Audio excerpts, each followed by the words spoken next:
అందుకోసానికి గగ్గోలు పెట్టకుండా ఈరోజు ప్రభుత్వానికి సహకరించాలని మేధావులు అంటే తర్వాత అప్పుడేమో ఎగవాడి ఏడిచిర్రు, ఇప్పుడేమో వాళ్ళ పదవుల కోసానికి వారు పంచని చేరిర్రు. ఈ రోజు ఏమైంది? ఎక్కువ మేధావి కూడా ఈ రోజు ప్రశ్నించిన పాపాన ఓలేడు. కానీ కాంగ్రెస్ పార్టీ దోచుకొత్తిన్న విధానానికి, దోపిడీ విధానానికి వ్యతిరేకంగా ఈరోజు ప్రజలు కాంగ్రెస్ పార్టీకి మ్యాండేట్ ఇస్తే, దీవెనలు ఇస్తే దాన్ని వక్ర భాషను చెప్పే విధంగా రేవంత్ అన్న పాలన అబస్పాతంగా ఈరోజు ప్రతిపక్ష పార్టీలు ఈరోజు పూనుకొని అదే పన్నాంగా చేస్తున్నారు.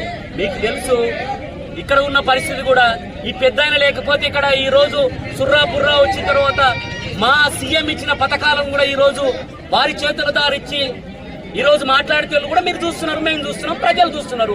అందుకోసానికి మేమేమంటున్నాం అంటే ఈ ప్రజాపాలనలో ప్రజలకి అన్ని విధాలుగా ప్రభుత్వం అండగా ఉంటుంది, అన్ని విధాలుగా అండగా ఉండి ప్రజల పక్షాన మేము నిలబడతాం. ప్రజలకు అవసరమైన విధంగా మేమే పోరాటం చేస్తున్నాం, మేమే అందించడానికి కృషి చేస్తాం.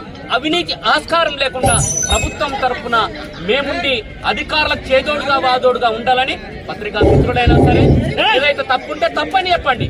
కానీ కొంతమంది వక్ర భాషను చెప్పే విధంగా దానికి వంతు పలుకొద్దని అందరూ కూడా ఈ ప్రజాపాలనలో కలిసి వచ్చి మంచి